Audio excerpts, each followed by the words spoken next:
NECF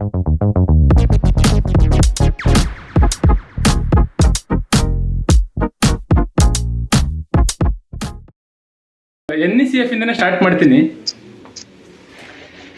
sir. ಎಷ್ಟು ವರ್ಷ ಆಯ್ತು NECF ಸ್ಟಾರ್ಟ್ ಮಾಡಿ, ಮತ್ತೆ ಏನು ಉದ್ದೇಶ NECF ಸ್ಟಾರ್ಟ್ ಮಾಡೋಕ್ಕೆ? ಆ ಒಂದು ರೀಸನ್ ಇರುತ್ತಲ್ಲ, ಇದನ್ನ ಸ್ಟಾರ್ಟ್ ಮಾಡಬೇಕು ನಾನು ಅಂತ ಅನ್ಸಿದ್ದು ನಿಮ್ಗೆ ಯಾವಾಗ, ಯಾಕೆ? ಸರ್, NECF ಅನ್ನುವಂಥದ್ದು ಒಂದು ಸಂಸ್ಥೆಯನ್ನ ನಾನು ಮೊದಲು ಸ್ಟಾರ್ಟ್ ಮಾಡಿರುವಂತದ್ದು. ಬೇಸಿಕಲಿ ನಾವು ಮಲ್ನಾಡಿನ ಹುಡುಗರು, ಮಲ್ನಾಡಿನಲ್ಲಿರುವಂತ ಬೆಳೆದಿರುವಂತ ಹುಡುಗರು. ಅಂದ್ರೆ ಮಲ್ನಾಡು ಬೈಂದೂರು ನಮ್ಮ ತಂದೆ ಮನೆ. ಡೈಲಿ ಬೆಳಿಗ್ಗೆ 5 ಗಂಟೆಗೆ ಎದ್ದು ಕಾಡಿಗೆ ಹೋಗಿ ತಂದೆ ಜೊತೆ ಸೊಪ್ಪು, ಸೌದೆ, ಮತ್ತೆ ಒಣ ಹುಲ್ಲು ಅದೆಲ್ಲ ಕಾಡಿನ ತಕೊಂಡ್ ಬಂದು, ಮತ್ತೆ ದನಕರುಗಳ ಕಾಲಡಿ ಹಾಕಿ ಮತ್ತೆ ತಿಂಡಿ ತಿನ್ಕೊಂಡು ಮತ್ತೊಂದು 10 ಕಿಲೋಮೀಟರ್ ಕಾಡಲ್ಲಿ ನಡ್ಕೊಂಡು ಹೋಗಿ ಶಾಲೆ ಹೋಗಿ ಕಲ್ತ್ಕೊಂಡು ಬಂದವರು ಡಿಗ್ರಿವರೆಗೆ. ಆ ಕಾಲದಲ್ಲಿ ನಮ್ಗೆಲ್ಲ ಪಾಕೆಟ್ ಮನಿ ಅಂತ ಇರ್ತಾ ಇರ್ಲಿಲ್ಲ. ನಾವು ಏನಿದ್ರು ಕಾಡಲ್ಲಿ ಪಕ್ಕದಲ್ಲಿ ಹರಿಯುವಂತ ತೋಡಲ್ಲಿ ಇರುವಂತ ನೀರು, ಮತ್ತೆ ಕಾಡಲ್ಲಿ ಎಷ್ಟು ವೆರೈಟಿ ಹಣ್ಣಿದೆ, ಮುಳ್ಳೆ ಹಣ್ಣು, ಚೇರಣ್ಣು, ಮತ್ತೆ ಇದು ಮಾವಿನ ಹಣ್ಣು, ಎಷ್ಟು ವೆರೈಟಿ ಕಾಡಿನ ಹಣ್ಣಿದೆ ಅದೆಲ್ಲ ತಿನ್ಕೊಂಡು ನಾವು ಮತ್ತೆ ನಮ್ಮ ಸಂಗಡಿಗರು ಶಾಲೆ ಹೋಗಿ ಬಂದವ್ರು. ಎಲ್ಲ ಊರ್ ಹಬ್ಬಕ್ಕೆ ನಮ್ಗೊಂದು 5 ರೂಪಾಯಿ ಸಿಕ್ಕಿದ್ರೆ ಅದು ಬಹಳ ದೊಡ್ಡದು. 5 ರೂಪಾಯಿ ಊರಬ್ಬ ಸಿಕ್ಕಿದ್ರು ಅದ್ರಲ್ಲಿ 1-2 ರೂಪಾಯಿ ಉಳಿಸ್ಕೊಳ್ತಿದ್ವಿ. ಎಲ್ಲ ವರ್ಷಕ್ಕೊಮ್ಮೆ ಎಲ್ಲೋ ಅಪರೂಪಕ್ಕೊಮ್ಮೆ 5 ಪೈಸಾ ಸಿಕ್ಕಿದ್ರು ಒಂದು ಕ್ಯಾಂಡಿ ಡಬ್ಬ ಇರ್ತದೆ, ಕ್ಯಾಂಡಿ ತಿನ್ಕೊಂಡು ಬರೋ. ಕಾಡಲ್ಲಿ ಶಾಲೆ ಹೋಗಿ ಬರುವಾಗ ನಾವು ಅಕ್ಕಪಕ್ಕದಲ್ಲಿ ನಮ್ಗೆ ನವಿಗಳು ಫ್ರೆಂಡ್ಸ್, ಈಚೆ ಕಡೆ ಮೊಲದ ಮರಿನೂ ಫ್ರೆಂಡ್, ಆಚೆ ಕಡೆ ಒಂದೊಂದು ಹಂದಿ ಓಡ್ತಿತ್ತು. ಅಂದ್ರೆ ಕಾಡಿನ ಜೀವಿಗಳ ಜೊತೆ ಆ ರೀತಿಯ ಒಂದು ಅಟ್ಯಾಚ್ಮೆಂಟ್ ನಮ್ದು ಕಳ್ಕೊಂಡ್ ಬಂದಿತ್ತು. ಬಟ್ ಮತ್ತೆ ಡಿಗ್ರಿ ಆದ ತಕ್ಷಣ ಹೊಟ್ಟೆಪಾಡಿಗೆ ಮಂಗಳೂರಿಗೆ ಬಂದ್ವಿ. ಇಲ್ಲೊಂದು ಟೈಲ್ಸ್ ಇದು ಅಂಗಡಿ ಹಾಕೊಂಡ್ವಿ ಬಿಸ್ನೆಸ್ಗೆ. ಆದ್ರೆ ಇಲ್ಲಿ ಸಿಟಿಗೆ ಬಂದ ಮೇಲೆ ಇಲ್ಲಿ ಹೊಳೆ, ನಮ್ಮೂರಿನ ಹೊಳೆ ನೋಡಿದ್ರೆ ತಳದಲ್ಲಿ ಕಲ್ಲು ಕಾಣಿಸುತ್ತೆ, ಮೀನ್ ಕಾಣಿಸುತ್ತೆ, ಎಲ್ಲ ಕಾಣಿಸುತ್ತೆ. ಇಲ್ಲಿ ಹೊಳೆಯಲ್ಲಿ ಬರೇ ಕಪ್ಪು ಡಾಂಬರ್ ತರ ಆಗೋಗಿದೆ. ಕೈಗಾರಿಕೆ ಮಲಿನಗಳೆಲ್ಲ ಹೊಳೆಯಲ್ಲಿ ಕಲ್ಲರ್ ಹೊಲಿಸಿ ಗೊಬ್ಬೆಟ್ಟಿಸಿ ಬಿಟ್ಟಿದೆ. ಮೀನುಗಳು ಅಲ್ಲಿ ಮಿಥೇಲ್ ಪ್ರೊಡಕ್ಷನ್ ಆಗಿ ಹೊಳೆಯಲ್ಲೆಲ್ಲ ಮೀನು ಜಲಚರಗಳು ಸತ್ತು ಫ್ಲೋಟಿಂಗ್ ಆಗ್ತಾ ಇದೆ. ಇನ್ನೊಂದು ಕಡೆ ಡಿಹೈಡ್ರೇಷನ್ ಆಗ್ತಾ ಇದೆ. ಈ ಕಡೆ ಸಿಕ್ಕಾಪಟ್ಟೆ ಬೋರ್ವೆಲ್ ಗಳನ್ನ ತೆಗಿತಾ ಇದ್ದಾರೆ. ಒಂದ್ ಕಡೆ ನಮ್ಮಲ್ಲೆಲ್ಲ ಬಾವಿಯಲ್ಲಿ ನೀರು ಸಿಗುತ್ತೆ. ಇನ್ನೊಂದ್ ಕಡೆ ರಸ್ತೆ ಒಂದು ನಗರ ಅಭಿವೃದ್ಧಿ ಅಂತ ಹೇಳಿ ರಸ್ತೆ ಪಕ್ಕದಲ್ಲಿ ಇರುವಂತ ಮರಗಳನ್ನು ಕಡಿಯುವಂತದ್ದು, ಈ ರೀತಿ ಏನೇನೋ ಮಾಡ್ಕೊಂಡ್ ಬರುವಾಗ ನೋಡುವಾಗ ಯಾಕೆ ನಮ್ಮೂರ್ ಹಂಗಿತ್ತು ಹೀಗೆ. ಮತ್ತೆ ಹಳ್ಳಿ ಜನರು ಕೂಡ ಈಗ ಹಳ್ಳಿಯ ಮಕ್ಕಳು ಕೂಡ ಹಳ್ಳಿಯಿಂದ ಸಿಟಿ ಅಂತ ವಲಸೆ ಬರ್ಲಿಕ್ಕೆ, ಅಂದ್ರೆ ಮಕ್ಕಳ ಎಜುಕೇಶನ್ ಪರ್ಪಸ್ ಅಂತ ಹೇಳಿ ಈಚೆ ಕಡೆ ವಲಸೆ ಬರ್ಲಿಕ್ಕೆ ಶುರು ಮಾಡಿದ್ರು. ಇದನ್ನ ನೋಡ್ಕೊಂಡು ಹೋದ್ರೆ ನಮ್ಮ ಒಂದು ನಾವು ಸೀಮೆ ದೀಪವನ್ನು ನೋಡಿದ್ವಿ, ಕರೆಂಟ್ ದೀಪನು ನೋಡಿದ್ವಿ. ಕರೆಂಟ್ ದೀಪ ನೋಡಿದ್ದೆ ನಾವು ನಮ್ಮ 25 ವರ್ಷದ ಮೇಲೆ. ಬಟ್ ಈ ನೆಕ್ಸ್ಟ್ ಜನರೇಷನ್ಗೆ ನಮ್ಮ ಆ ಲೈಫ್ ಸಿಗಲ್ವಲ್ಲ. ಆ ಕಾಡು ಪರಿಸರ, ಒಳ್ಳೆ ಗಾಳಿ, ಒಳ್ಳೆ ನೀರು, ಆ ಎಂಜಾಯ್ಮೆಂಟ್, ಅಟ್ಲೀಸ್ಟ್ ಶುದ್ಧ ಗಾಳಿ ಏನು ಸಿಗಲ್ವಲ್ಲ. ಇದನ್ನ ಏನಾದ್ರು ಮಾಡ್ಬೇಕು. ಈ ರೀತಿ ಡೆವಲಪ್ಮೆಂಟ್ ಹೆಸರಿಗೆ ಸುಮ್ನೆ ಮರಗಳನ್ನು ಕಡಿಯುವಂತದ್ದು, ನೀರನ್ನು ಪಾಲಿಶ್ ಮಾಡೋದು, ಭೂಮಿಯನ್ನ ಪಾಲಿಶ್ ಮಾಡ್ತಕ್ಕಂಥದ್ದು, ಇವುಗಳ ವಿರುದ್ಧ ಏನಾದ್ರು ಒಂದಿಷ್ಟು ಅವೇರ್ನೆಸ್ ಕ್ರಿಯೇಟ್ ಮಾಡೋಣ ಅಂತೇಳಿ ಹೇಳೋದು ಹಾಗೆ ಮನಸ್ಸಲ್ಲಿ ತುಳಿತಾ ಇತ್ತು. ಬಟ್ ಸುತ್ತಮುತ್ತದಲ್ಲಿ ಎಲ್ಲರೂ ಕೂಡ ಅವ್ರವ್ರ ಸ್ವಾರ್ಥಕ್ಕೆ, ಅವ್ರವ್ರ ಲಾಭಕ್ಕೆ ಏನೇನ ಈ ಭೂಮಿಯನ್ನ ಮಿಸ್ಯೂಸ್ ಮಾಡಕ್ಕೆ ಹೊರಡ್ತಾ ಇದ್ದಾರೆ ಬಿಟ್ರೆ ಯಾರಲ್ಲೂ ಕೂಡ ಅವೇರ್ನೆಸ್ ಕಡಿಮೆ ಇತ್ತಂತೇಳಿ ಹೇಳಿ 2001 ಇಸ್ವಿಯಲ್ಲಿ ನಾವು ಈ ಹೋರಾಟದ ಜೀವನ ಅದು ಯಾಕೆ ಅನಿವಾರ್ಯವಾಗಿ ಹೋರಾಟ ಬಂತಂತ ಹೇಳಿ ನಾನು ಅವಾಗ ಚಿಕ್ಕ ಗಿಡಗಳನ್ನ ನಡುದು ಬೆಳೆಸೋದು ಈ ರೀತಿ ಮಾಡ್ತಾ ಇದ್ವಿ. ಒಮ್ಮೆ ಮಂಗಳೂರಲ್ಲಿ ಒಂದು ಕುಂಟಿಕಾನಂತ ಜಾಗದೊಳಗೆ ಇಷ್ಟು ತಪ್ಪೊಂದು 7 ಮರಗಳನ್ನ ರಸ್ತೆ ಅಗಲೀಕರಣ ಅಲ್ಲ, ರಸ್ತೆ ಸ್ಟ್ರೈಟ್ ಮಾಡ್ತೀವಿ ಅಂತ ಹೇಳಿ ರಸ್ತೆ ಪಕ್ಕದಲ್ಲಿರುವಂತ ಮರಗಳನ್ನ ಕಡಿಲಿಕ್ಕೆ ಹೋದ್ರು. 7ನೇ ಮರ ಕಡಿಯುವಾಗ ಮೆಸೇಜ್ ಬಂತು. ನಾನು ಸೀದಾ ನಮ್ಮ ಆಫೀಸ್ ಕ್ಲೋಸ್ ಮಾಡ್ಬಿಟ್ಟು ಸೀದಾ ಹೋಗಿ ಮರ ಹತ್ತಿ ಟಾಪಲ್ಲಿ ಕೂತ್ಕೊಂಡೆ, ಹೇಗ್ ಕಡಿತೀರ ನೋಡೋಣ ಅಂತ. ಆವಾಗೆಲ್ಲ ಅರಣ್ಯ ಕಾನೂನು ಗೊತ್ತಿಲ್ಲ, ಏನು ಗೊತ್ತಿರ್ಲಿಲ್ಲ.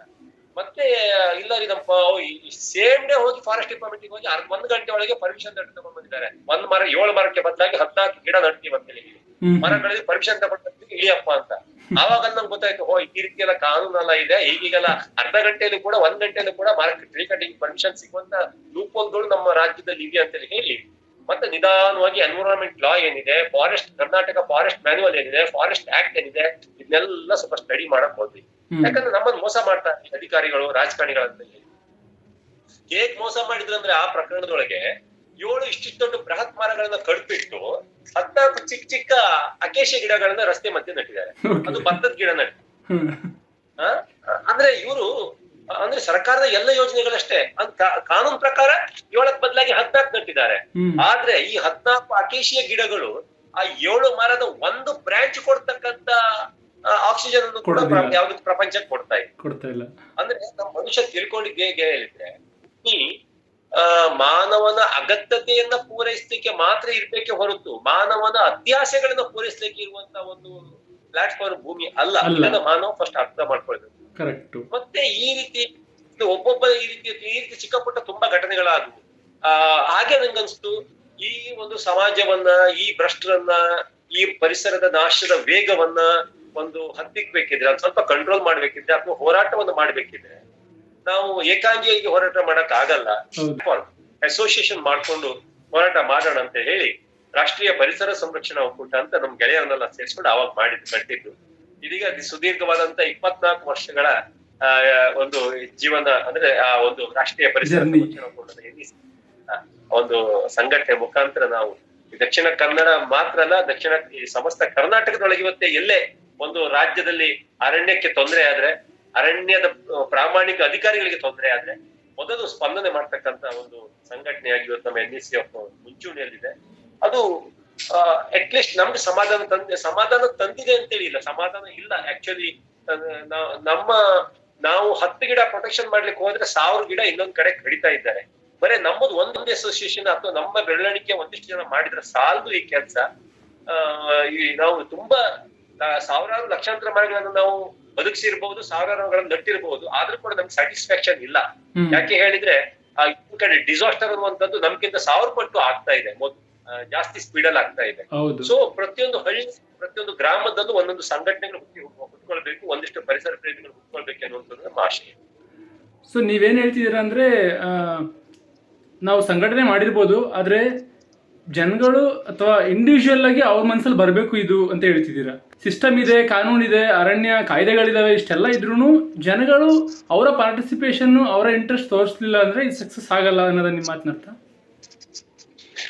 ಅದಕ್ಕೆ ನಾವು ಹೇಗೆ ಅರ್ಥೈಸಬಹುದಂದ್ರೆ, ಈಗ ನೋಡಿ, ನಮ್ಮದು ಭಾರತ ಕೃಷಿ ಪ್ರಧಾನವಾದಂತ ದೇಶ. ಇವತ್ತು ಭಾರತದ ಯಾವ ನೋಡಿ, ನೀವು ನಮ್ಮ ಬೇಂದ್ರೆ ಇರ್ಬಹುದು, ಕಾರಂತ್ರಿ ಇರ್ಬಹುದು, ಕುವೆಂಪು ಇರ್ಬಹುದು, ಇವರುಗಳೆಲ್ಲ ಒಂದು ಸಾಹಿತ್ಯವನ್ನ, ಕವನವನ್ನ ಬರೆದಿದ್ದು ಯಾವುದೋ ನಗರದ ಒಂದು ಫ್ಲಾಟ್ ಅಲ್ಲಿ ಕುತ್ಕೊಂಡಲ್ಲ, ಒಂದು ಪ್ರಕೃತಿಯಲ್ಲಿ ಗದ್ದೆಯಲ್ಲಿಯೋ ಪ್ರಕೃತಿಯಲ್ಲಿಯೋ ಗುಡ್ಡೆಯಲ್ಲಿಯೋ ಕುತ್ಕೊಂಡು ಬರೆದ್ರು. ಪ್ರಕೃತಿ ಅವರಿಗೆ ಪ್ರೇರಣೆ ಆಯ್ತು. ಈಗ ನೋಡಿ, ಆ ಒಂದು ಕಾಲದ ನಂತರ, ಆ ಒಂದು ಕಾಲಘಟ್ಟದ ನಂತರ ಯಾರು ಮತ್ತೆ ಒಂದು ಅಂಥ ಸಾಹಿತ್ಯಗಳಲ್ಲಿ ಹುಟ್ಟಿ ಬರ್ಲಿಲ್ಲ. ನಾವು ಓದಿದಂತ ಒಂದೇ ಒಂದು ಕವನಗಳು, ಆ ರೀತಿಯ ಒಂದು ಸಾಹಿತ್ಯ, ಈಗ ಯಾರು ಅಂತ ಸಾಹಿತ್ಯಗಳು ಯಾಕೆ ಹುಟ್ಟಿಲ್ಲ ಯಾಕೆ ಹೇಳಿದ್ರೆ, ಮನುಷ್ಯ ಪ್ರಕೃತಿಯೊಂದಿಗೆ ತಾನು ಡಿಸ್ಕನೆಕ್ಟ್ ಆಗ್ತಾ ಇದ್ದಾನೆ, ಪ್ರಕೃತಿಯನ್ನ ವಿಕೃತಿ ಮಾಡ್ಕೊಳ್ತಾ ಇದ್ದಾನೆ, ಆಧುನಿಕತೆ ಅಂತ ಹೊರಡ್ತಾ ಇದ್ದಾನೆ.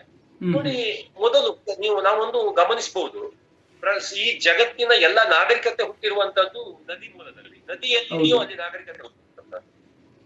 ಒಂದು ನದಿ ಮೊದಲು ಯಾಕೆ ನದಿಯಲ್ಲಿ ಅವನಿಗೆ ಬೇಸಾಯ ಮಾಡ್ಲಿಕ್ಕೆ ನದಿಯ ನೀರು ಈಸಿಯಾಗಿ ಸಿಕ್ತಿತ್ತು. ಮ್ಯಾಕ್ಸಿಮಮ್ ಏನ್ ಮಾಡಿದ, ಒಂದು ಸಣ್ಣ ದೊಟ್ಟೆ ಅಂತ ಮಾಡ್ಕೊಂಡು ಒಂದು 7 ಅಡಿಗೆ ನೀರನ್ನ ಮೇಲೆ ಎತ್ತಲಿಕ್ಕೆ ಶುರು ಮಾಡಿದ. ಮತ್ತೆ ಒಂದು ಕೋಲಿಗೆ ಒಂದು ಸಣ್ಣ ಬಕೆಟ್ ಕಟ್ಕೊಂಡು ಒಂದು 10 ಅಡಿ 20 ಅಡಿಗೆ ನೀರನ್ನು ಶುರು ಮಾಡಿದ. ಒಂದು ಅಲ್ಲಿಯ ಆ ಪ್ರದೇಶದಲ್ಲಿ ಮಾತ್ರ ಒಂದು ನಾಗರಿಕ ಬೆಳಿಗ್ಗೆ ಶುರು ಮಾಡಿದ್ದು.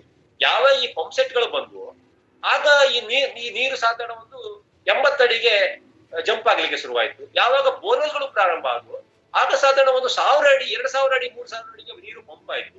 ಮೊದಲು ನೀರಿದ್ದಲ್ಲಿಗೆ ಮನುಷ್ಯ ಹೋದ, ಈಗ ಮನುಷ್ಯ ಇದ್ದಲ್ಲಿಗೆ ನೀರು ಬರ್ತಾ ಇದೆ. ಮನುಷ್ಯಗಳಿಗೆ ನೀರು ಬರ್ತಾ ಇದೆ. ಅಂದ್ರೆ ಇದು ಮೊದಲು ಅದು ಸಂಸ್ಕೃತಿಯಾಗಿತ್ತು, ಈಗ ವಿಜ್ಞಾನ ಆಗಿದೆ. ಅಂದ್ರೆ ಪ್ರಕೃತಿಯನ್ನ ಮೊದಲು ಪ್ರೀತಿಸಿಕೊಂಡು ಪ್ರಕೃತಿಯೊಂದಿಗೆ ಬಾಳಲಿಕ್ಕೆ ಕಲ್ತಿದ್ದಾಗ ಅವನಿಗೆ ಪ್ರಕೃತಿಯ ಒಂದು ಸಸ್ಟೈನೇಬಲ್ ಏನಿದೆ ಅದ್ರ ಮೇಲೆ ಎಷ್ಟು ಮಾತ್ರ ನಾವು ಪ್ರಕೃತಿಯಿಂದ, ಅಂದ್ರೆ ಒಂದು ದನದ ಹಾಲು ಎಷ್ಟು ಮಾತ್ರ ತೆಗಿಬಹುದು, ಮತ್ತು ಹಾಲು ಸಿಕ್ತಂತೆ ಜಾಸ್ತಿ ಹೇಳಿದ್ರೆ ರಕ್ತನೇ ಬರುತ್ತೆ, ಅದಕ್ಕಿಂತ ಜಾಸ್ತಿ ತೆಗಿಬಾರ್ದು ಅಂದ್ರೆ ಆ ಕಾಮನ್ ಸೆನ್ಸ್ ಸೈಂಟಿಫಿಕಲಿ ನಮ್ಮ ಹಿರಿಯರ ಹತ್ರ ಇತ್ತು. ಆದ್ರೆ ಈಗ ನಾವು ದುಡ್ಡಿನ ಹಿಂದೆ ಹೋಗಿದ್ದೀವಿ, ಅತಿಯಾಸೆ ಹಿಂದೆ ಹೋಗಿದ್ದೀವಿ, ಪ್ರಕೃತಿಯನ್ನು ಅರ್ಥ ಮಾಡ್ಕೊಳ್ಳೋದನ್ನ ಬಿಟ್ಟಿದ್ದೀವಿ. ನಮ್ಮ ಡಾಕ್ಟರ್ ನರೇಂದ್ರ ಬೇರ್ಲ ಅವರು ಬಹಳ ಚಂದವಾಗಿ ಹೇಳ್ತಾ ಇದ್ದಾರೆ ನೋಡಿ, ಯಾವುದೇ ಭತ್ತದ ಪೈರು, ರಾಗಿ ಪೈರು, ರಾಗಿ ಗದ್ದೆ, ಆಹಾರ ಧಾನ್ಯಗಳು, ಹೊಟ್ಟೆ ತುಂಬಿಸ್ತಕ್ಕಂಥ ಯಾವುದೇ ಗದ್ದೆಯ ಮಧ್ಯೆ ಒಬ್ಬ ರೈತ ನಿಂತ್ಕೊಂಡ್ರೆ, ಮನುಷ್ಯ ನಿಂತ್ಕೊಂಡ್ರೆ ಆ ಮನುಷ್ಯ ಎಲ್ಲರಿಗೂ ಕಾಣಿಸ್ತಾನೆ. ಹೊಟ್ಟೆ ತುಂಬಿಸುವಂತ ಯಾವುದೇ ಧಾನ್ಯಗಳ ಬೈಲಿನಲ್ಲಿ ನಿಂತ್ಕೊಂಡ್ರೆ. ಆದ್ರೆ ಆ ಒಬ್ಬ ಕಬ್ಬಿನ ಗದ್ದೆಯ, ತೆಂಗಿನ ತೋಟವ, ಅಡಿಕೆ ತೋಟವ, ರಬ್ಬರ್ ತೋಟವ, ಇದ್ರ ಮಧ್ಯೆ ಯಾವ ಕೃಷಿಕ ನಿಂತ್ಕೊಂಡ್ರೆ ಅವ ಇನ್ನೊಬ್ಬರಿಗೆ ಕಾಣಿಸುದಿಲ್ಲ. ಯಾಕೆ ಅಂದ್ರೆ ಅವುಗಳು ಹೊಟ್ಟೆ ತುಂಬಿಸ್ತಕ್ಕಂಥ ಬೆಳೆಗಳೆಲ್ಲ, ಹಣ ಮಾಡ್ತಕ್ಕಂಥ ಬೆಳೆಗಳು. ಅಂದ್ರೆ ಅದರ ಎದುರುಗಡೆ ಮನುಷ್ಯ ಗೌಣ ಹೋಗಿದ್ದಾನೆ. ಅವನ ಗುಣ ಗೌಣ ಆಗಿ ಹೋಗಿದೆ. ಅಂದ್ರೆ ಕೃಷಿ ಗದ್ದೆಯಲ್ಲಿ ಒಂದು ಕೃಷಿಯಲ್ಲಿ ಉಳುಮೆ ಮಾಡುವಾಗ ಮೊದಲು ಮನುಷ್ಯ ಅವನೇ ಉಳುಮೆ ಮಾಡ್ತಾ ಇದ್ದ. ಹೌದು ಅವನ ಜೊತೆ ಎತ್ತುಗಳಿತ್ತು. ಗದ್ದೆ ನಾಟಿ ಮಾಡ್ಲಿಕ್ಕೆ ಒಂದಿಷ್ಟು ಹೆಂಗಸರು, ಒಂದಿಷ್ಟು ಆಳು ಕಾಳುಗಳು, ಅಲ್ಲೊಂದಿಷ್ಟು ಪಾಡ್ದನಗಳು, ಪದ್ಯ, ಒಂದಿಷ್ಟು ರಚನೆ, ಅಲ್ಲಿ ಒಂದು ಬಡಗಿ, ಕಮ್ಮಾರ, ಚಮ್ಮಾರ, ಒಂದಿಷ್ಟು ಜನ ಅಲ್ಲಿ ಅದನ್ನ ಡಿಪೆಂಡ್ ಆಗಿ ಒಂದಿಷ್ಟು ಒಂದು ನಾಗರಿಕತೆ, ಒಂದು ಸಂಸ್ಕೃತಿ, ಒಂದು ಬದುಕು ಕಟ್ಕೊಳ್ತಾ ಇದ್ರು. ಈಗ ಒಬ್ಬನೇ ಉಳುಮೆ ಮಾಡುದು ಟ್ರ್ಯಾಕ್ಟರ್ ಮುಖಾಂತರ, ಒಬ್ಬನೇ ಕಟಾವು ಮಾಡುವಂತದ್ದು. ಅಲ್ಲಿ ಅವನ ಕನೆಕ್ಷನ್, ಊರಿನ ಕನೆಕ್ಷನ್, ಆ ಸಂಸ್ಕೃತಿ, ಪದ್ಯ, ಆ ಪಾಡ್ದನಗಳು, ಆ ಭೂಮಿಯ ಪೂಜೆ ಅವೆಲ್ಲ ಹೊಟ್ಟೋದು, ಎಲ್ಲ ಕಮರ್ಷಿಯಲ್ ಆಗಿ ಹೋಗಿದ್ವು. ಭೂಮಿ ಅಂದ್ರೆ ಇಟ್ಸ್ ಟ್ರ್ಯಾಕ್ಟರ್ ಇದೆ ಇನ್ನೊಂದು ರೂಪ ಭೂಮಿ ಅಂತ ತಿಳ್ಕೊಂಡ. ಇದೆಲ್ಲರ ಪರಿಣಾಮ ಈ ರೀತಿಯ ಒಂದು ಜನರು ಮತ್ತೆ ಪ್ರಕೃತಿಯ ನಡುವೆ ವಿಕೃತಿತನ ಯಾವಾಗ ಸ್ಟಾರ್ಟ್ ಆಯ್ತು ನೋಡಿ, ಹೌದು ಕಮರ್ಷಿಯಲ್ ಆಯ್ತು, ಆವಾಗ ಈ ರೀತಿಯ ಎಲ್ಲ ಘಟನೆಗಳು ಪ್ರಾರಂಭ. ನೀವ್ ಹೇಳದ್ ನೋಡಿದ್ರೆ ಈಗ ಸಮಾಜ ಅಂದ್ಮೇಲೆ ಹಿಂದೆ ಇರೋ ತರನೇ ಈಗ್ಲೂ ಇರಕ್ಕಾಗಲ್ಲ, ಈಗಿರೋ ತರನೇ ಇನ್ನು 10 ವರ್ಷ ನಂತರ ಇರಕ್ಕಾಗಲ್ಲ. ಡೆವಲಪ್ಮೆಂಟ್ ಅನ್ನೋದು ಆಗ್ತದೆ, ನಾವು ಅದನ್ನ ತಡೆಯಕ್ ಆಗಲ್ಲ ಅಲ್ವಾ? ಡೆವಲಪ್ಮೆಂಟ್ನೇ ಬೇಡ ಅಂತ ಹೇಳೋದು ಆಗುತ್ತಾ, ಅಥವಾ ಡೆವಲಪ್ಮೆಂಟ್ ಆಗ್ತಿರೋ ತಪ್ಪು ಅಂತ ಹೇಳಕ್ ಆಗಲ್ಲ ಅಲ್ವಾ? ನೋಡಿ, ಯಾವುದೇ ಡೆವಲಪ್ಮೆಂಟ್ ಆದ್ರೂ ಕೂಡ ಮನುಷ್ಯ ಹೊಟ್ಟೆಗೆ ಅನ್ನನೇ ತಿನ್ಬೇಕು ಬಿಟ್ರೆ ಕಂಪ್ಯೂಟರ್ ಚಿಪ್ ತಿನ್ನಕ್ಕಾಗಲ್ಲ ಅಲ್ವಾ? ಹೌದು. ಕುಡಿಯಕ್ ನೀರೇ ಬಿಟ್ರೆ ಅವ ಮತ್ತೆ ಇನ್ನೊಂದು ಯಾವ್ದೋ ಒಂದು ಕೆಮಿಕಲ್ ಕುಡ್ಕೊಂಡು ಇನ್ನು ಹಾಗೆ ಹೋಗ್ಬೇಕಿದ್ರೆ ಚಂದ್ರಗ್ರಹದಲ್ಲಿ ಯಾವ್ದೋ ಇವರೊಬ್ರು ಕುತ್ಕೊಂಡಿದ್ದಾರೆ ನೋಡಿ 6 ತಿಂಗಳಿಂದ, ಅವರ ಬಾಡಿ ಹೇಗಾಗಿದೆ. ನಿಮ್ಗೆ ಇನ್ನೊಂದು ಹೇಳಿ, ಡೆವಲಪ್ಮೆಂಟ್ ಅನ್ನುವಂಥದ್ದು ನಿಮ್ಮ ಮಾತಿಗೆ ಇಟ್ಸ್ ರೈಟ್ ಕ್ವಶನ್. ಮೊದಲು ನಮ್ಮಲ್ಲಿ ಮಹಿಳೆಯರು ಒಂದು ಈಗ 50 ವರ್ಷ ದಾಟಿದ ಮಹಿಳೆಯರು ನಮ್ಮ ಹಳ್ಳಿಯ ಜನರ ದೇಹ ಸ್ಥಿತಿ ನೋಡಿ, ಅವರಿಗೆ ಮಸಲ್ಸ್ ಗಳು ಲೂಸ್ ಆಗ್ತಾ ಇರ್ಲಿಲ್ಲ, ಫಿಟ್ ಇರ್ತಿತ್ತು, ಮುಂದೆ ಬರ್ತಾ ಇರ್ಲಿಲ್ಲ, ಅವರಿಗೆ ಯಾವ ಎಕ್ಸರ್ಸೈಸ್ ಬೇಡ. ಆದ್ರೆ ಯಾವಾಗ ಈ ಮೈದಾ ಅಂಡ್ ಇಟ್ಸ್ ಪ್ರಾಡಕ್ಟ್ ತಿನ್ಲಿಕ್ಕೆ ಶುರು ಮಾಡಿದ್ರು, ಯಾವುದು ಪಿಜ್ಜಾ, ಇದು ನಿಮ್ಮ ನ್ಯೂಡಲ್ಸ್ಗಳು, ಪರೋಟ, ಮೈದಾ ಪ್ರಾಡಕ್ಟ್, ಈ ಅಮೆರಿಕದಲ್ಲಿ ಸ್ಟಾರ್ಟ್ ಆಗಿರುವಂತ ಮೈದಾ, ಅಲ್ಲೆಲ್ಲ ಒಬ್ಬೊಬ್ಬರು ದಡುತ್ತಿ ದೇಹಗಳು ನೋಡಿ, ಅವರಿಗೆ ನಡೆಯಕ್ಕಾಗಲ್ಲ, ಸ್ಟೆಪ್ ಇಡಕ್ಕಾಗಲ್ಲ. ಟ್ಯಾಬ್ಲೆಟ್ ಕನ್ಸ್ಯೂಮ್ ಮಾಡಿ. ಅಮೆರಿಕದಲ್ಲಿ ಒಬೆಸಿಟಿ ಅನ್ನೋದೇ ಒಂದು ನಂಬರ್ 1 ಪ್ರಾಬ್ಲಮ್ ಈಗ ಪ್ರೆಸೆಂಟ್ ಅಲ್ಲಿ. ಮೈದಾಗಳು. ಈಗ ನಾವು ಅದನ್ನ ಕನ್ಸ್ಯೂಮ್ ಮಾಡ್ಲಿಕ್ಕೆ ಶುರು ಮಾಡಿದ ಮೇಲೆ, ಅಂದ್ರೆ ಇಲ್ಲಿ ನ್ಯಾಚುರಲ್ ಆದಂತ ಆಹಾರವನ್ನ ಬಿಟ್ಟು ಇಂತ ಒಂದು ಈ ಆಧುನಿಕ ಆಹಾರ ಪದ್ಧತಿಗೆ ಒಗ್ಗಿಕೊಳ್ಳಿಕ್ಕೆ ಶುರು ಮಾಡಿದ್ಮೇಲೆ ನಮ್ಮ ದೈಹಿಕ ಸ್ಥಿತಿಯಲ್ಲಿ ಬದಲಾವಣೆಗಳಾದವು. ಈಗ ನೋಡಿ, ಮೊದಲು ಊರಿನಲ್ಲಿ ಕ್ಯಾನ್ಸರ್ ಹಾಸ್ಪಿಟಲ್ ಎಲ್ಲಿತ್ತೇಳಿ, ಇಡೀ ಮಂಗಳೂರಿನಲ್ಲಿ ಇಲ್ಲಿ ಒಂದು ಕ್ಯಾನ್ಸರ್ ಹಾಸ್ಪಿಟಲ್ ಇರ್ಲಿಲ್ಲ. ನಮ್ಮ ಊರಲ್ಲಿ ಒಂದು ಗವರ್ಮೆಂಟ್ ಹಾಸ್ಪಿಟಲ್ ಇದ್ದಿತ್ತು. ಜ್ವರ, ಶೀತ, ಕೆಮ್ಮ ಬಂದ್ರೆ ಹಾಸ್ಪಿಟ್ಲಿಗೆ ಹೋಗ್ತಾ ಇರ್ಲಿಲ್ಲ, ಮನೆಯಲ್ಲಿ ಅಜ್ಜಿ ಕಷಾಯ ಕೊಡ್ತಾ ಇದ್ರು. ಇನ್ನು ಅಂತದ್ದೇನು ಕಾಯಿಲೆ ಇದ್ರೆ ಒಬ್ರು ಡಾಕ್ಟರ್ ಒಂದು ತಾಲೂಕಿನಲ್ಲಿ ಇರ್ತಕ್ಕಂಥ ಒಂದು ಗವರ್ಮೆಂಟ್ ಹಾಸ್ಪಿಟಲ್ಗೆ 1 ಅಥವಾ 2 ಪೇಷಂಟ್ ಪರ್ ಡೇ ಬಂದ್ರೆ ಅದು ಬಹಳ ದೊಡ್ಡದು. ಇವತ್ತು ಮಂಗಳೂರೊಳಗೆ ಒಂದು ಎಷ್ಟು ಕ್ಯಾನ್ಸರ್ ಹಾಸ್ಪಿಟಲ್ ಇದೆ, ಒಂದೊಂದು ಹಾಸ್ಪಿಟಲ್ ಒಳಗೆ 100, 200, 300 ಬೆಡ್ ಇದೆ, ಯಾವ ಬೆಡ್ ಖಾಲಿ ಇಲ್ಲ. ಎಲ್ಲ ಬೆಡ್ಗಳಲ್ಲೂ ಇವತ್ತು ಪೇಷಂಟ್ಗಳು ತುಂಬಿಕೊಂಡಿದ್ದಾರೆ. ಸಾವಿರಾರು ಹಾಸ್ಪಿಟ್ಲ್ಗಳು ಇವತ್ತು ಸೃಷ್ಟಿ ಆಗ್ತಾ ಉಂಟು, ಯಾವ ಹಾಸ್ಪಿಟ್ಲ್ಗಳಲ್ಲೂ ಕೂಡ ಇವತ್ತು ಬೆಡ್ ಖಾಲಿ ಇಲ್ಲ. ಇದನ್ನ ನಾವು ಆಧುನಿಕತೆಗೆ ಒಗ್ಗಿಕೊಂಡಂತ ಬದುಕು ಅಂತ ಕರಿಬೇಕ ನಾವು. ಸೊ ಆಧುನಿಕತೆಯ ಹೆಸರಲ್ಲಿ ನಾವು ಆಕ್ಚುಲಿ ನಮ್ಮ ಜೀವನ ಶೈಲಿ ನಾವೇ ಹಾಳು ಮಾಡ್ಕೊಂತ ಇದೀವಿ ಅಂತ ಹೇಳ್ತಾ ಇದ್ದೀರಾ? ಇದು ಖಂಡಿತ, ಇದು ಆಧುನಿಕತೆ ಅಲ್ಲ. ಮನುಷ್ಯ ತನ್ನನ್ನು ತಾನು ತನ್ನ ಪರ್ಪಸ್ ಆಫ್ ಲೈಫ್ ಅನ್ನ ಮರಿತಾ ಇದ್ದಾನೆ, ತನ್ನ ಬದುಕಿನ ಉದ್ದೇಶವನ್ನ ಮರಿತಾ ಇದ್ದಾನೆ. ಪ್ರಕೃತಿ ಮತ್ತು ಅಂದ್ರೆ ನೋಡಿ, ನಮ್ಮ ಈ ಭೂಮಿ ಒಂದು ಸೂರ್ಯನ ಒಂದು ಉಪಗ್ರಹ. ಅಂದ್ರೆ ಭೂಮಿಗೆ ಚಂದ್ರ ಉಪಗ್ರಹ ಇದ್ದಾಗೆ ಸೂರ್ಯನ ಉಪಗ್ರಹ ಭೂಮಿ. ಸೂರ್ಯ ನಮ್ಗೆ ಸೈನ್ಸ್ ಕಲ್ಸಿಕೊಟ್ಟಾಗೆ ಸ್ಮಾಲೆಸ್ಟ್ ಸ್ಟಾರ್ ಇಂದ ಮಿಲ್ಕಿ ವೇ ಗ್ಯಾಲಕ್ಸಿ, ಒಂದು ಗ್ಯಾಲಕ್ಸಿ. ಇಡೀ ನಮ್ಮ ಮಿಲ್ಕಿ ವೇ ಗ್ಯಾಲಕ್ಸಿಯಲ್ಲಿ 10,000 ಕೋಟಿ ನಕ್ಷತ್ರಗಳಿವೆ. 10,000 ಕೋಟಿ ನಕ್ಷತ್ರಗಳೊಳಗೆ ಸೂರ್ಯ ಒಂದು ನಕ್ಷತ್ರ. ಆ ಸೂರ್ಯ ನಕ್ಷತ್ರಕ್ಕೆ ಭೂಮಿ ಒಂದು ಗ್ರಹ. ಆ ಭೂಮಿ ಮೇಲೆ ಇರ್ತಕ್ಕಂಥ ನಾವು ಒಂದು ಪಾಯಿಂಟ್, ಒಬ್ಬ ಮನುಷ್ಯ. ಅಂತ ಮಿಲ್ಕಿ ವೇ ಗ್ಯಾಲಕ್ಸಿಗಳು ಎಷ್ಟು 1000 ಕೋಟಿ ಇವೆ ಅನ್ನುವಂಥದ್ದು ಇನ್ನು ಯಾವ ವಿಜ್ಞಾನಿಗಳಿಗೂ ಕಂಡುಹಿಡ್ಕೊಳ್ಳಿಕ್ ಆಗಿಲ್ಲ. ಹಾಗಾದ್ರೆ ಈ ಮನುಷ್ಯ ಈ ಭೂಮಿಯಲ್ಲಿ ಹುಟ್ಟಿ ಎಷ್ಟು ಸಮಯ ಆಯ್ತು ಸೃಷ್ಟಿಯಾಗಿ? ನಾವು ಹಾಗಾದ್ರೆ ಎಷ್ಟು ದಿವಸ ಈ ಭೂಮಿಯಲ್ಲಿ ಇರಬಲ್ಲೆವು? ಹಾಗಾದ್ರೆ ನೋಡಿ, ಈ ಭೂಮಿಯಲ್ಲಿ ಮನುಷ್ಯ ಇಲ್ಲದೆ ಭೂಮಿ ಎಷ್ಟು ವರ್ಷ ಕೂಡ ಬದುಕಲಿಕ್ಕೆ ಸಾಧ್ಯ ಇದೆ. ಮನುಷ್ಯ ಇಲ್ಲದೆ ಭೂಮಿಯ ಎಲ್ಲ ಉಳಿದ ಪ್ರಾಣಿ ಪಕ್ಷಿಗಳು ನೆಮ್ಮದಿಯಿಂದ ಬದುಕಲಿಕ್ಕೆ ಸಾಧ್ಯ ಇದೆ. ಆದ್ರೆ ಈ ಭೂಮಿಯಲ್ಲಿ ಇರ್ತಕ್ಕಂಥ ಪ್ರಾಣಿ ಪಕ್ಷಿಗಳು ಅಥವಾ ಗಿಡ ಮರಗಳಿಲ್ಲದೆ ಮನುಷ್ಯ ಬದುಕಲಿಕ್ಕೆ ಸಾಧ್ಯ ಇಲ್ಲ. ಖಂಡಿತ. ಇದನ್ನು ನಾವು ಮೊದಲು ಅರ್ಥ ಮಾಡ್ಕೊಳ್ಬೇಕು. ಇವತ್ತು ವಿಜ್ಞಾನ ಎಷ್ಟೇ ಪ್ರಗತಿ ಆಗಿರ್ಬೋದು, ಅಥವಾ ನಮ್ಮ ಈಸಿ ಮನಿ ನಮ್ಮಲ್ಲಿ ಬೇಕಾದಷ್ಟು ಬಂದಿರಬಹುದು ಕಮರ್ಷಿಯಲೈಸ್ ಆಗಿ, ಆದ್ರೆ ಭಾರತ ದೇಶದಲ್ಲಿ ಆಚರಣೆ ಮಾಡ್ತಕ್ಕಂತ ಪ್ರತಿಯೊಂದು ಹಬ್ಬದ ಹಿಂದೆ ಈ ಭೂಮಿಯನ್ನ, ಈ ಪರಿಸರವನ್ನ ರಕ್ಷಣೆ ಮಾಡುವಂತ, ಭೂಮಿಯನ್ನ ರಕ್ಷಣೆ ಮಾಡ್ತಕ್ಕಂತ, ನೆಲ ಮತ್ತು ಜಲವನ್ನ ರಕ್ಷಣೆ ಮಾಡ್ತಕ್ಕಂತ, ಹಾಗೆ ನಮ್ಮ ಆರೋಗ್ಯದ ರಕ್ಷಣೆಯನ್ನು ಸುಸ್ಥಿರ ಸ್ಥಿತಿಯಲ್ಲಿ ಇರ್ತಕ್ಕಂತ ಒಂದು ಶಿಸ್ತಬದ್ಧವಾದ ಕ್ರಮವೇ ನಮ್ಮ ಧಾರ್ಮಿಕ ಆಚರಣೆಗಳು. ಕರೆಕ್ಟ್. ಅದು ಬಿಟ್ಟು ಈಗ ಏನಾಗಿದೆ, ನಮ್ಮಲ್ಲಿ ಹಣ ಬಂದಿದೆ, ಚನ್ನಪಟ್ಟಣದ ಆಟಿಕೆ ಬೊಂಬೆಗೆ ಈಗ ಬೆಲೆ ಇಲ್ಲ. ಈಗ ನಮ್ಮಲ್ಲಿ ಕೀ ಕೊಡ್ತಕ್ಕಂಥ ಬ್ಯಾಟರಿ ರಿಮೋಟೆಡ್ ಪ್ಲಾಸ್ಟಿಕ್ ಆಟಿಕೆಗಳು ಮಕ್ಕಳ ಕೈಗೆ ಬಂದಿದೆ. ಮಕ್ಕಳು ಮೊದಲು ನಾವು ಒಂದು ಅಜ್ಜಿ ಮನೆಗೂ ಅಜ್ಜನ ಮನೆಗೂ ಹೋದ್ರೆ ಫಸ್ಟ್ ಅಲ್ಲಿ ಕೋಳಿ ಮರಿ ಎಷ್ಟುಂಟು, ಕೊಟ್ಟಿಗೆಯಲ್ಲಿ ದನ ಕರು ಹೇಗಿದೆ ಅಂತ ನೋಡ್ತಿದ್ವಿ.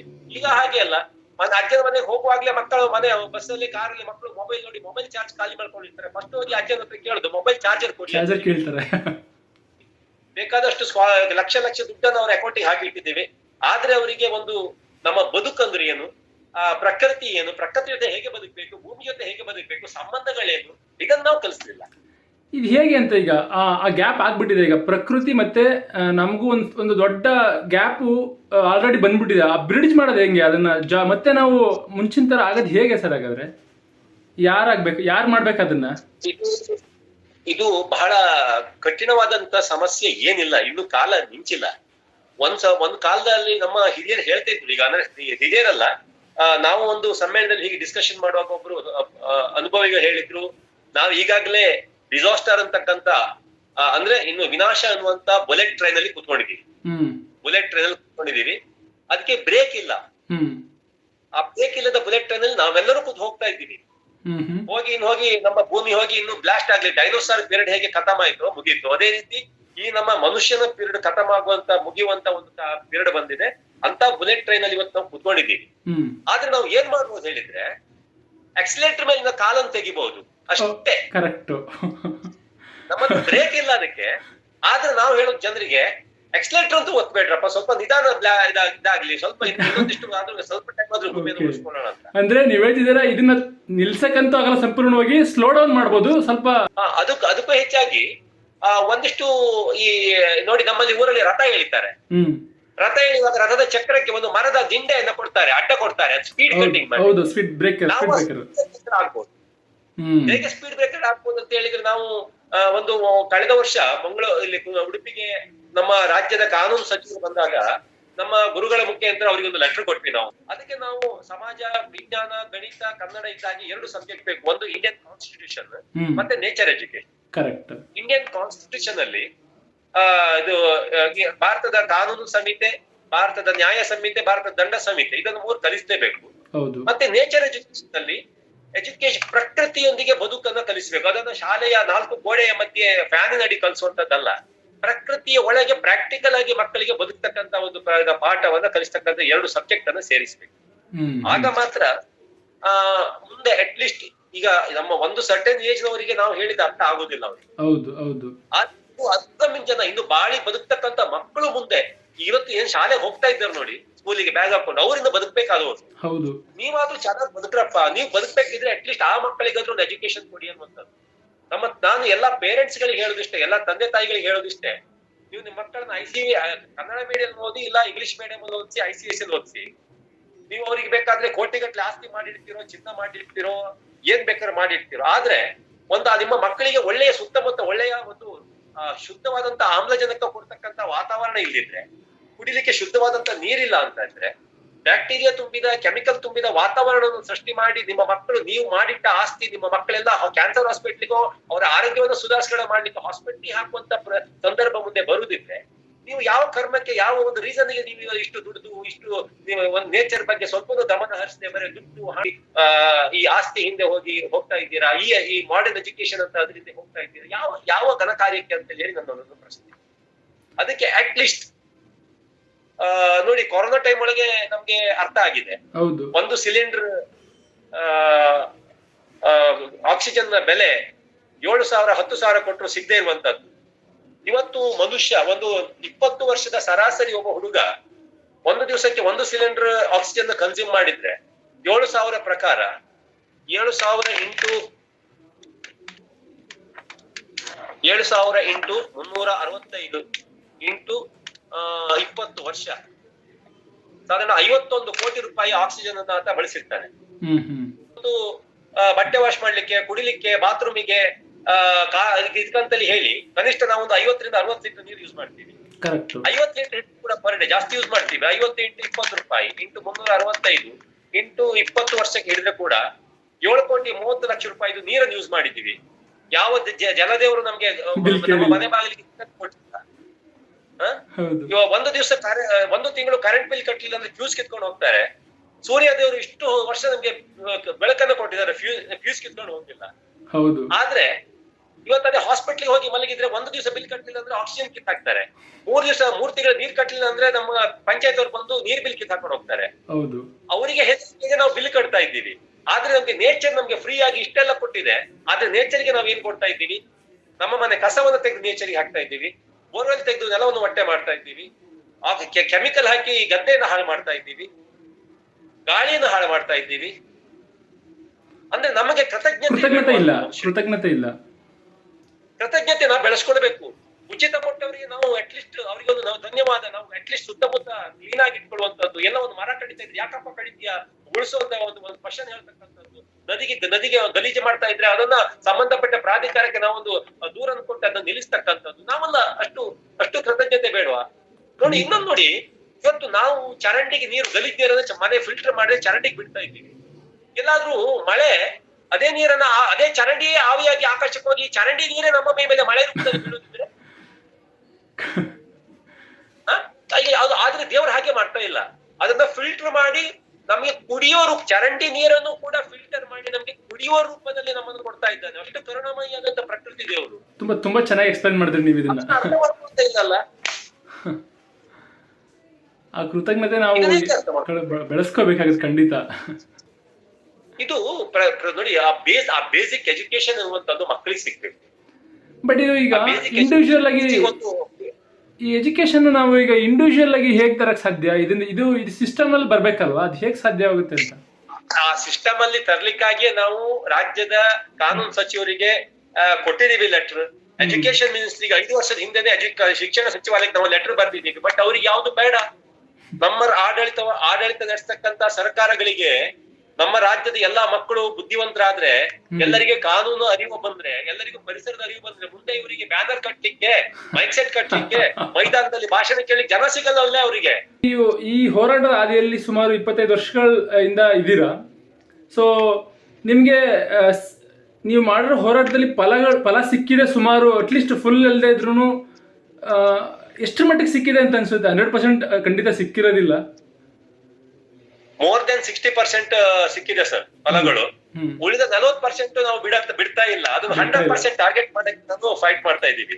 ನಾವು ಕೈ ಹಾಕಿದೀವಿ ನೋಡಿ, ನಮ್ಮದು 100% ರಿಸಲ್ಟಿಗೆ. ನಮ್ದು ಹಿಟ್ ಅಂಡ್ ರನ್ ಇಲ್ಲ. ಯಾಕೆ ಹೇಳಿದ್ರೆ ನಾವು ಪಳಗಿದ್ದು ಡಾಕ್ಟರ್ ರವೀಂದ್ರನಾಥ್ ಶಾನ್ವಾಗ್ ಅಂತ ಒಬ್ಬ ಮಹಾನ್ ಹೋರಾಟಗಾರನ ಕೆಳಗೆ.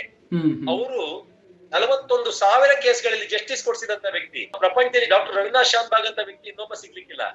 41,000 ಕೇಸ್ಗಳೊಳಗೆ ಅವ್ರ ಹತ್ರ ಕಷ್ಟ ಹೇಳ್ಕೊಂಡು ಬಂದಂತ ಒಬ್ಬರ ಹತ್ರ 1 ರೂಪಾಯಿ ಅವ್ರ ಹತ್ರ ತೆಕ್ಕೊಳ್ಳದೆ ಫ್ರೀ ಆಫ್ ಕಾಸ್ಟ್ ಅವರಿಗೆ ತಾನು ದುಡ್ದ ಹಣವನ್ನ ಹಾಕಿ ಜಸ್ಟಿಸ್ ಕೊಡಿಸಿದಂತ ವ್ಯಕ್ತಿ. ಭಾರತ ಸರ್ಕಾರಕ್ಕೆ ಕೂಡ ಆಗದಿರುವಂತ ಕೆಲಸವನ್ನ ಅವ್ರು ಮಾಡಿ ಸಾಧಿಸಿ ತೋರ್ತಕ್ಕಂಥ ಚಲದಂಕಂ ಅಲ್ಲ, ಅಂತರ್ಗರಡಿಯಲ್ಲಿ ಪಳಗಿದಂತವ್ರು ನಾವು. ಆದ್ರಿಂದ ನಮಗೆ ವ್ಯವಸ್ಥೆಯನ್ನು ಎಲ್ಲಿ ಸರಿ ಮಾಡ್ಬೇಕು, ಹೇಗೆ ಸರಿ ಮಾಡ್ಬೇಕಂತ ಚೆನ್ನಾಗಿ ಗೊತ್ತಿದೆ. ಆದ್ರೆ ಸ್ವಲ್ಪ ನಿಧಾನ ಆಗ್ತಾ ಇದೆ. ಯಾಕೆ ಹೇಳಿದ್ರೆ ಎಲ್ಲರೂ ನಮ್ಮ ಮೆಂಟಾಲಿಟಿಯಲ್ಲಿ ಇಲ್ಲ. ಯಾವ್ದು ಶಾಸಕಾಂಗ, ಕಾರ್ಯಾಂಗ, ನ್ಯಾಯಾಂಗದಲ್ಲಿರ್ತಕ್ಕಂಥ ಮಂದಿಯೊಳಗೆ ಓನ್ಲಿ 0.1% ಮಾತ್ರ ನಮ್ಮ ಮೆಂಟಾಲಿಟಿ ಅವರು ಇರುವುದು. ಸಹಕಾರ ತಕೊಂಡು ನಾವು ಇವತ್ತು 100% ನಮ್ಮ ಸಕ್ಸಸ್ಸಿಗೆ ನಾವು ಪ್ರಯತ್ನ ಮಾಡ್ತಾ ಇದ್ದೀವಿ. ಖಂಡಿತ ನೀವು ಮಾಡೋ ಅಂತ ಎಲ್ಲ ಕೆಲಸಗಳಲ್ಲೂ 100% ಸಕ್ಸಸ್ ಸಿಗ್ಲಿ ಅಂತ ನಾನು ವಿಶ್ ಮಾಡ್ತೀನಿ. Thank you.